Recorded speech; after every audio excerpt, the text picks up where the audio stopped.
Magandang araw po mga kamanggagawa.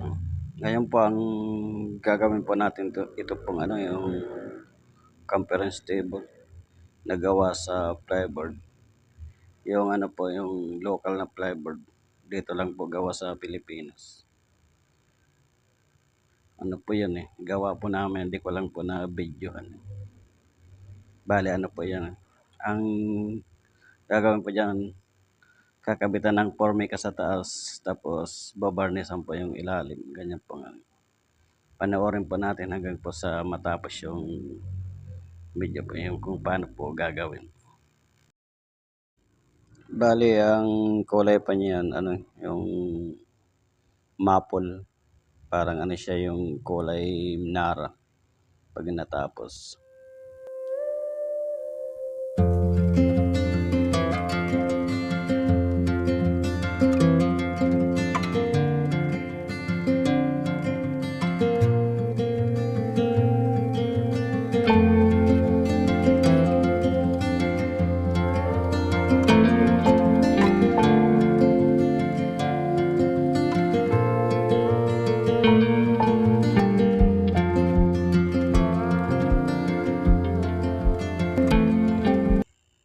Ngayon po, kabitan na po natin siya ng na formica. Bali, ang gagamitin po dyan yung stick na na rugby. Dalawang bote po ang magagamit po natin yun. Kasi po siya, ang sukat po niyan, ang haba niyan 2 metro, tapos yung lapad 1 metro. Ang taas niya po 80, kaya kailangan 2 bote na para di po siya matanggal kasi pag kaunti po ang ilagay na rugby, parang madaling matuklap. Kaya maganda po yung medyo makapal ang rugby para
ayan po ang diskarte namin dyan pagkabit para di po siya dumikit. Tinalagyan ng yung kalang sa taas.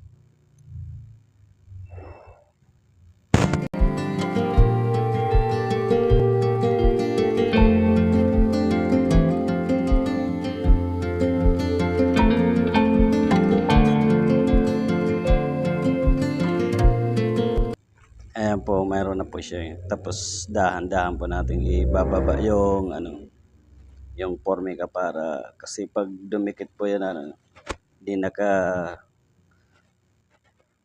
ayos. Mahirap tanggalin, masisira po yung ano, yung formica, kaya kailangan may ano siya. Saka may guide yun sa dulo. Pinakuan ko po yun. Kung ano, unti-unti po, isa-isang tinatanggal yung kalang sa bababaran. Sureball na ano, hindi siya masisira.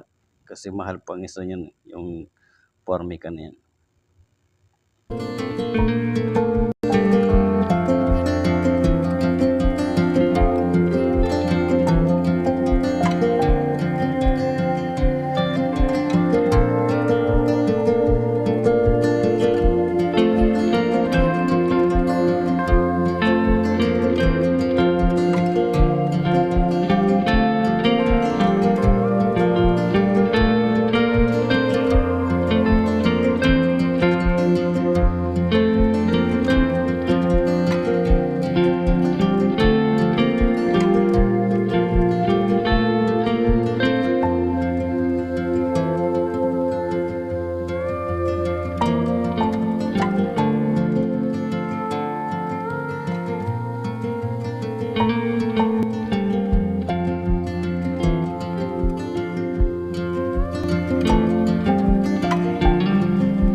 Ayan po, nakabitan na po natin siya ng formica. Tapos kailangan pukpukin sa taas ng ano para dumikit po yung mga nakaangat sa ilalim. Ginagamitan ng ano. Yan, tapos na po. Ang gawin po natin, ano, masilyahan po natin ng ano, ng pulitap. Yan lang po ang pagmasilya para ano po siya. Kasi maliit lang naman po. Saka makinis naman po ang ano niya. May kissing.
Yan, tapos na po siyang batakan. Naliha ko na rin po yan.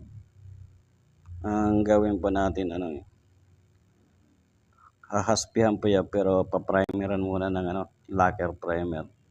Hinaluan ko po yung lacquer primer ng ng tinting color na Rosina saka black black saka bulletin red.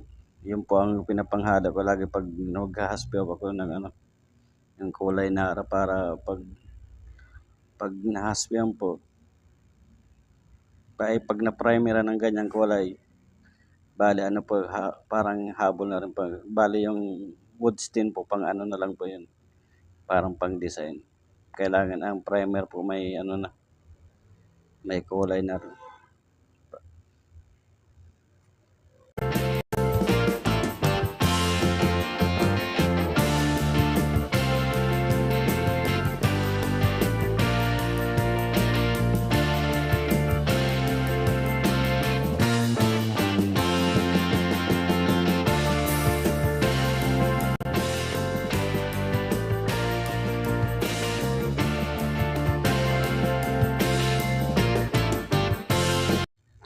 Ayan po, sinisimulan po na natin haspihan. Yung ginamit ko po na wood stain dyan, yung maple, inaluan ng konting pula para po siya yung mag-dark ng konti, saka konting itim para po, makontrol po yung niya, yung kulay, hindi yung kasi pag pula lang po ang hinala mo, pag binarnisan ng ng sanding sealer, pag pinatungan parang po siya, nag-iibang kulay, parang namumula. Kaya pinapatakan ng konting itim pag maghalo ng konting pula. Yun po ang diskarte ko po dyan.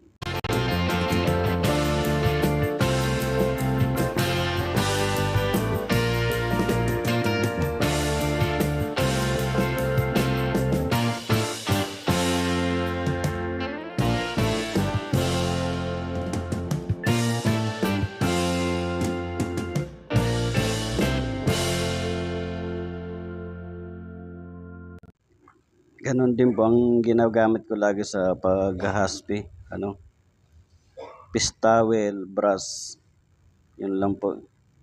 Bali, yung brush po pang design, tapos yung panghagod po, woods, yung fish towel.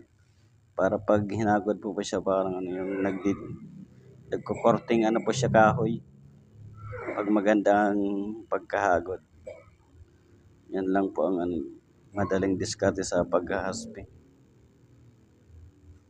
Saka ang tip po dyan sa sa paghahaspi, kung gusto po ninyo yung sa mga baguhan po, kung gusto niyo yung diretso lang muna. Kung medyo halimbawa medyo nakakakuha ka ng diskarte yan, pwede ka na po yung pwede mo na lagyan ng mga design, mga ganyan buko para maganda po siya tingin. Dali lang po siya gawin Parang saka ang maganda po diyan pag halimbawa may alam ka sa halimbawa marunong ka sa art, kasi parang po siya, maganda po siyang gawin Pwede po siya pagpraktisan kahit sa kahit kung wala pang nagpapagawa, pag wala pag ginagawa sa bahay ba, pwede po pag-aralan yan wood stain lang. Madali po siyang basta hahaluan mo lang yung wood stain ng yung kung anong gusto mong kulay.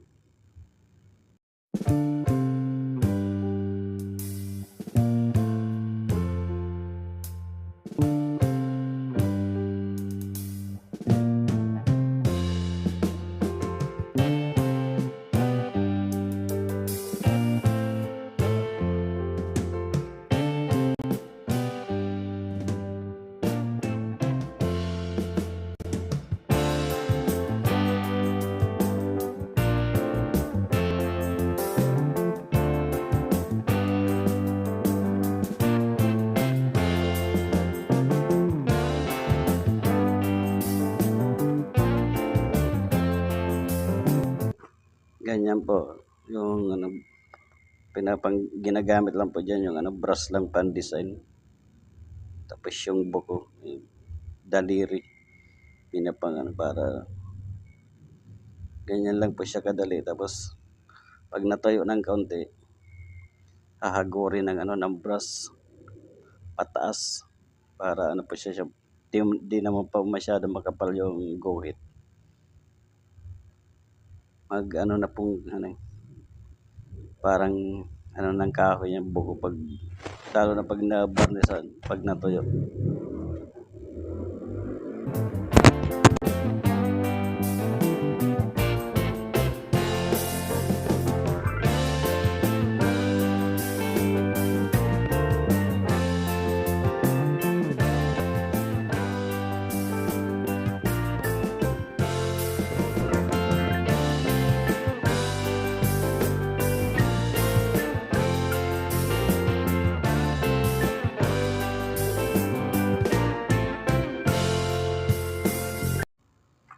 Yan po ang hahaguran ng diretso pag natapos mo na yung yung buko. Diretso lang po para yung walang putol na hagod pataas o kaya pababa. Nasa sayo po kung ano po ang trip yung yung hagod kung pababa o pataas. Basta ang maganda po doon, diretso para pantay na pantay ang niya.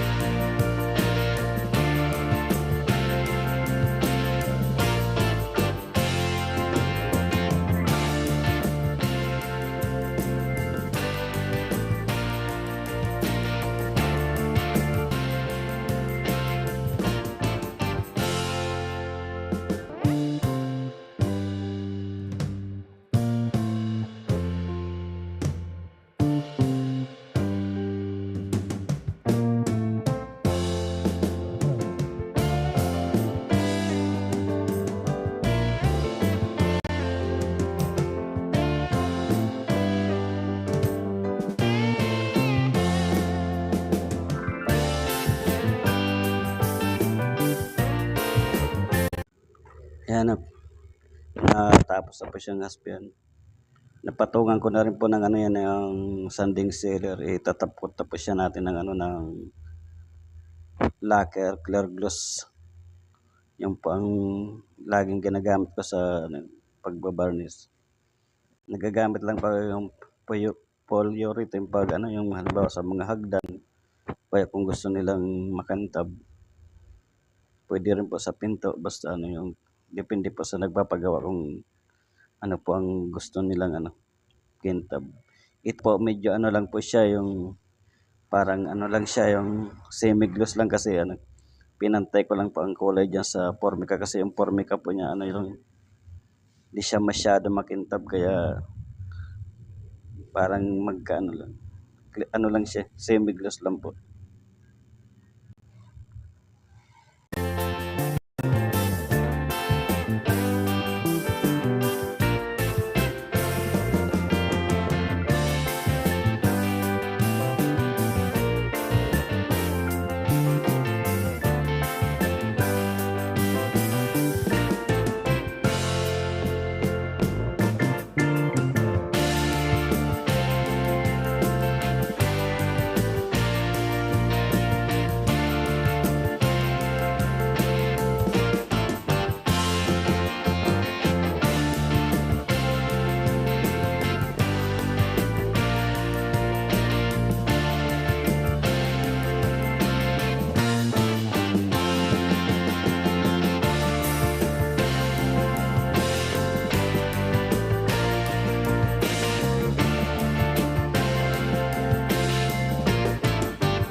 Ayan na po siya guys.